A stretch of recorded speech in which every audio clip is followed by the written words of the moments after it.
મારી Hasmukh Saxena official YouTube ચેનલને like કરી સબસ્ક્રાઇબ કરો અને બેલ આઇકોનના સિમ્બોલ પર ક્લિક કરો। आज देश के संसद भवन में अभी एक फैशन हो गया है। देश के संविधान अम्बेडकर की वजह अम्बेडकर से अम्बेडकर चुने अम्बेडकर गए गृह अम्बेडकर मंत्री ने अम्बेडकर बयान दिया है कि इतना नाम अगर अंबेडकर भगवान का लेते अंबेडकर अंबेडकर तो का 7 नाम जन्मों लेना तक स्वर्ग मिल एक जाता। फैशन हो गया है। इतना नाम भगवान का लिया जाए तो 7 जन्मों तक स्वर्ग की प्राप्ति होगी। बड़ी दुखद बयान है। हम हसमुख सक्सेना बंधारणीय अधिकार आंदोलन समिति गुजरात संयोजक के बतौर एक कहते हुए अपनी बात रखना चाहता हूं कि हजारों साल से महिला एवं वंचित समुदाय के लोगों को बोलने का भी अधिकार नहीं था। बाबा साहेब आम्बेडकर के संविधान की वजह से देश के हर एक नागरिक को बोलने का आजादी का और शांतिपूर्ण रूप से जीवन व्यतीत करने की आजादी मिली।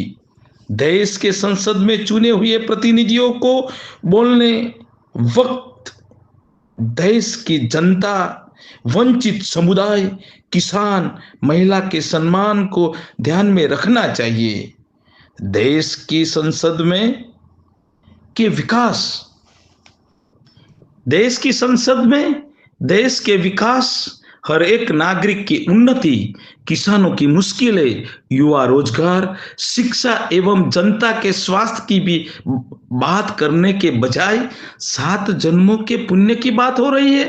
आखिर देश को किस दिशा में ले जा रहे हैं आप? आपको याद तो होगा कि गुजरात की रूपाणी सरकार के समय में संविधान को आगे रखकर जैन समाज ने भी आरक्षण के लाभ को चुपके से दाखिल कर दिया था, जिससे एक ही समाज को फायदा मिला। डॉक्टर भीमराव अंबेडकर साहब ने कहा था, संविधान देश के हर एक के लिए है, सबको समानता का अधिकार देता है। देश चलाने के लिए संविधान आवश्यक है।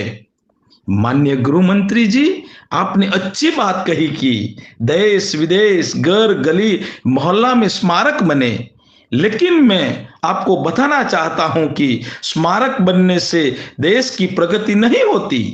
देश का विकास तब होगा जब देश की शिक्षा व्यवस्था में संविधान को पढ़ाया जाएगा और स्वास्थ्य सेवा बेहतर होगी। देश के गृह मंत्री से हमारा कोई व्यक्तिगत विरोध नहीं है, लेकिन जो बात उनके द्वारा कही गई है वो पूर्ण रूप से आलोचना युक्त है और गुजरात की बंधारणीय अधिकार आंदोलन समिति इस बात की कड़ी निंदा करती है। माननीय गृह मंत्री जी, आप किसी एक पक्ष के नहीं बल्कि पूरे भारत देश के गृह मंत्री है। फैशन की बात आपको शोभा नहीं देती। भारत सरकार से निवेदन है कि देश संविधान से चलता है, तो भारत के संविधान की पूर्ण रूप से अमलवारी करवाइए और देश की जनता को संविधान के नाम पर उत्सव उत्सव उत्सव उत्सव से आजादी दिलाइए। हमें चाहिए आजादी। जनता को अच्छी शिक्षा व्यवस्था, स्वास्थ्य सेवा, रोजगार के अवसर और सुरक्षा प्रदान करें। उत्सव की आड़ में अपनी कमजोरियों को छुपाने की कोशिश ना करें। आखिर मैं यह कहना चाहूंगा कि अंबेडकर जी का नाम बार बार लेने में हम और वंचित समुदाय के लोग को आनंद महसूस होता है, क्योंकि एकमात्र उन्हीं की वजह से हमारा आज अस्तित्व है। सिर्फ उन्हीं की वजह से आज हम आपके सामने बोल सकते हैं और देश के आदरणीय महामहिम राष्ट्रपति जी, आदरणीय प्रधानमंत्री जी भी देश के संविधान की वजह से ही है बने हैं। यह देश के संविधान से चलता है। सभी धर्म के धर्म ग्रंथों में अपने अपने धर्म के लोगों को जीने की राह दिखाई गई है। एकमात्र संविधान ऐसा ग्रंथ है जो सभी धर्म को के लोगों को भारत में शांतिपूर्ण तरीके से एकता और समानता से जीने की राह दिखाता है। अंततः संविधान हमारा राष्ट्रीय ग्रंथ है, संविधान ही सत्य है। आप देश की जनता से माफी मांगिए, ये उचित होगा। जय भीम, जय भारत, जय संविधान।